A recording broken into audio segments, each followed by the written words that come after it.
It's insane. There's nothing on except for my living room light, and those rock lights are lighting up the whole carport and my front porch. What's up guys, Milo Parker here. Today we're going to be installing an LED rock light kit that LED Factory Mart has sent out to us. It's an 8-pod kit, so we're going to put 2 in each fender well. Let's get to it, check it out.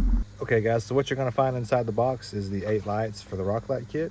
They did a really nice job packaging these. All this foam was cut out to hold the lights nice and sturdy. They even got lens protectors on them because there's nothing like getting something brand new and it being all scratched up. So they do a really good job at protecting these underneath the foam. Looks like these are going to be your shorter runs, so these are probably going to be used on the front fenders, and these ones over here are going to be your longer runs, so you'll probably use those on the rear fenders. And I did notice they send you these little pads too. These ones are flat, so if you're mounting on a flat surface, and then these ones are actually kind of curved. Not sure if you can see that on camera, but that way if you wanted to mount this on like a roll bar or something, or maybe a bumper. You'll also have the wiring kit, which is really nice. It's got these waterproof connectors, O-rings, everything kind of screws together and seals up nicely. Wiring for the battery, you got your inline fuse. They also send you zip ties to tie up your wiring, and then your hardware kit. So the tools I'll be using to install this rock light kit is a drill with a 5/32 drill bit, a 5/16 drill bit, and a 1/2 inch drill bit. I've also got my 3/8 impact driver with a 3mm Allen head bit on the end of it, my 3/8 ratchet with a 9/32 socket, and a marker hole to mark my holes I'll be drilling. So one thing I've already mentioned that I really like about this kit is you can see the difference in the length of wires here. Most companies that send you rock light kits are going to send you this standard length here, and you're going to have to pay extra for wiring harness extensions to run this thing all the way to the front of your vehicle. This is really a problem when you're trying to install rock lights on a 4-door vehicle, or maybe a vehicle that has a bed, not typically like a Jeep or something. So you can see here that I have no issue mounting these rock lights in the back of the vehicle and being able to run the wiring all the way to the front. One of the first steps when installing your rock light kit is figuring out where you're going to install them at, how you're going to install them, and how you're going to run the wiring. So they make it really easy on the back of these with their rubber mount on how to route your wiring. So you can see this one mounts right over here. So we're probably going to be running through this hole right here. So what we'll do is we'll take the very end of our harness on that waterproof connection, and we'll go ahead and we'll slip that through and go ahead and feed all the wiring through. I'm running mine straight through the back because I'm going to drill a hole right here, and we're going to go through the fender with the wiring for a clean install where you're not able to see any of it. The rubber pads they send you to mount with also make really good templates for if you want to mark where you're going to drill your holes at. We'll call that good for mine, so we'll place in a little dot there, a little dot there. I'm going to color in this top hole here. And just like that, we have our mounting locations for our pods. I will be using a 5/32 drill bit to drill holes for the hardware on my rock light kit. Additionally, I'll be using this 5/16 drill bit to drill a hole for my wiring to pass through my inner fender. So with your holes marked, you can begin to drill your new hardware mounting holes in their locations. You can see I've already got one drilled here, and we'll go for the second one.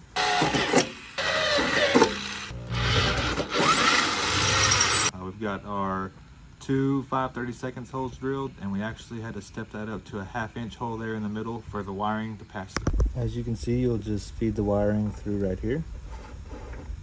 And now you're just looking to feed it through and get to the location you're going to mount everything under the hood.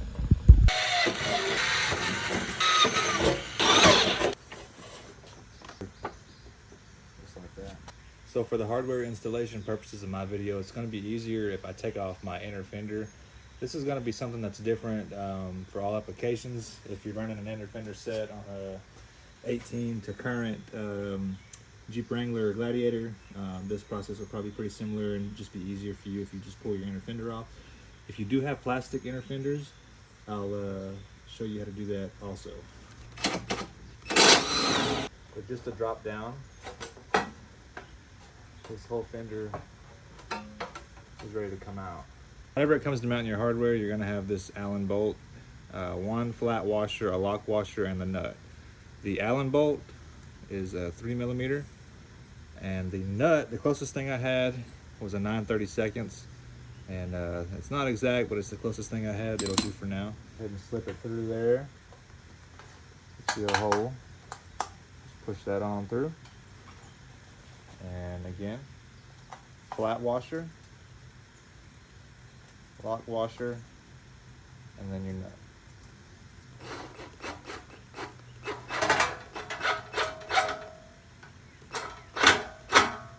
And I'm just looking for a little smush out of that rubber gasket.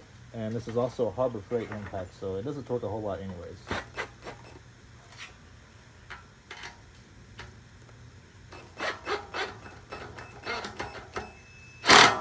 And that is plenty tight. And you can see back here we've got plenty of room for our wiring. It's not going to get ate up by any of that metal. Now we'll repeat the process for this light up front.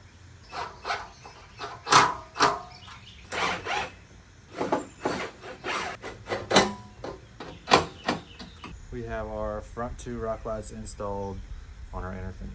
Moving on to the back, I think we're going to go with a very simple and easy location to mount these, as I still have the plastic inner fenders. These are going to be getting pulled out soon whenever I get a matching set for the front. So for install purposes, we're just going to go with a nice simple location. You can see we've got all these grooves, kind of like a grid system on this inner fender. So we'll call it the bottom row and the second one up.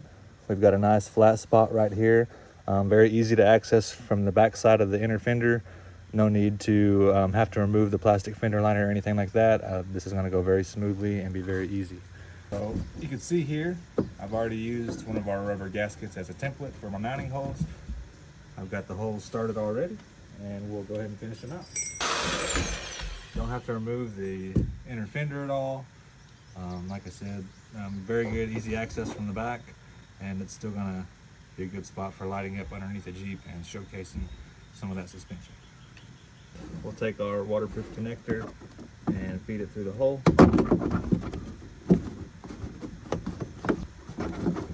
Then I'll grab some hardware and that thing will be mounted.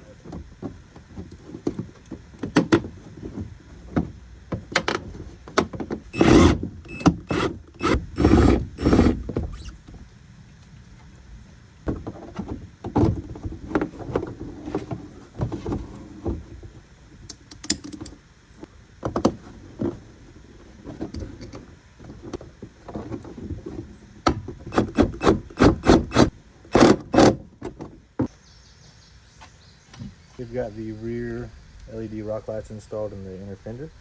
So now we're going to go through and run all our wiring back up to the front and zip tie it with the supplied zip ties, and we'll get this thing tested out. Alright guys, so as you can see, I've got all my wiring ran up here close to the battery, and here we've got our waterproof connections. I've already got a few of them connected, but just to show you a few, they only go on one way. You can see in the top up here there's a slotted groove, and then on the inside of the connectors there's also a slotted groove, and so they're going to go together something like that. Just wiggle them together, and then there's threads. This cap will slide up, and you can tighten that for a nice secure waterproof connection. So your wiring harness is going to come with a red inline fused cable that you're going to connect to the positive side of your battery, and it's going to come with a black one that's going to go to the negative side of your battery. For me, it was just a 10mm wrench. I took off this fastener here and slipped that underneath there, and for this one is a 10 as well.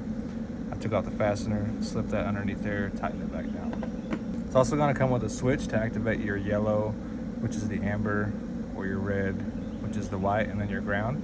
I, however, have aux switches on this Jeep, so I'm going to do without the switch, and I'm going to cut these ends off and wire these into my aux wires. That way I can use the buttons on my dash instead of having the button that this came with. Okay, so what I've got here is the factory aux switch wiring on these Jeep Gladiators. If you're lucky enough to have them, it comes pre-wired. These switches already, they're fused and relayed. And then I've just got our wires that were ran to our switch on a wiring harness. So we'll do like yellow with orange, start off with. I'm going to be soldering these connections, so make sure you put your heat shrink tube on first before you do your soldering. And just kind of try to them together a little bit like that, get them a little twisty.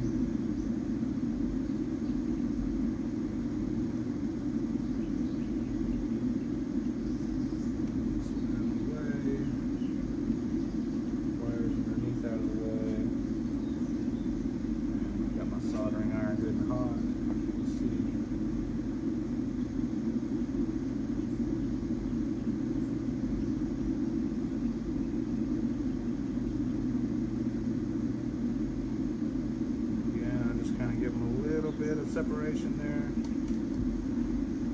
Twist, push them together like that, and then just give them a little twist motion.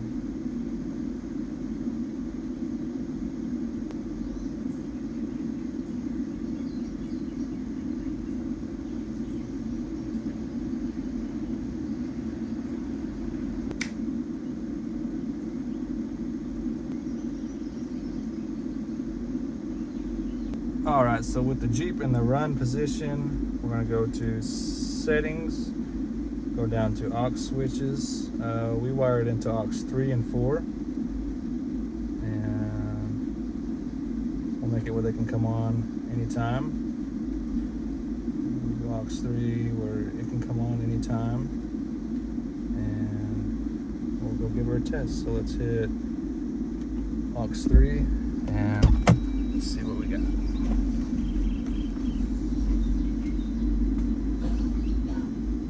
Looks like that's going to be our white. Come back in, turn those off, hit aux 4, and this should be our amber.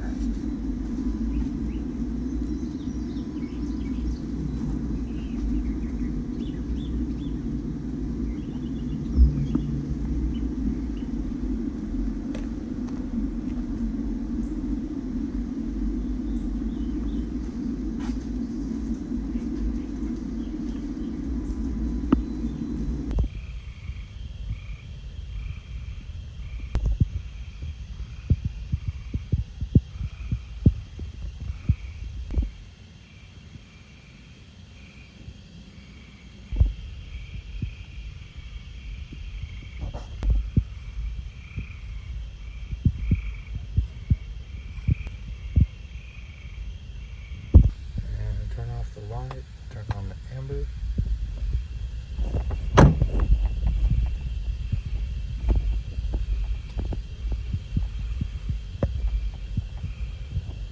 Looks so sick.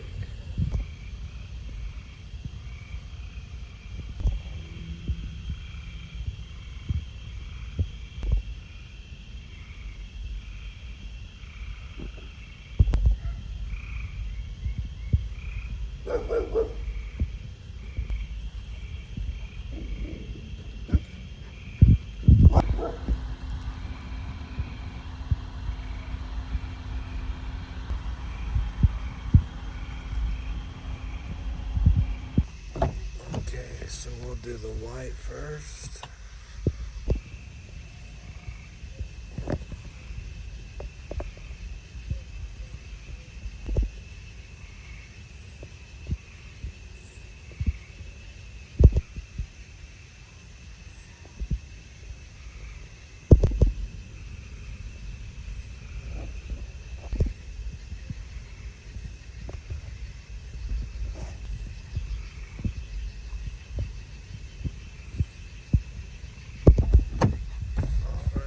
Light off, switch to amber. It's gonna look so good with the boho design lights.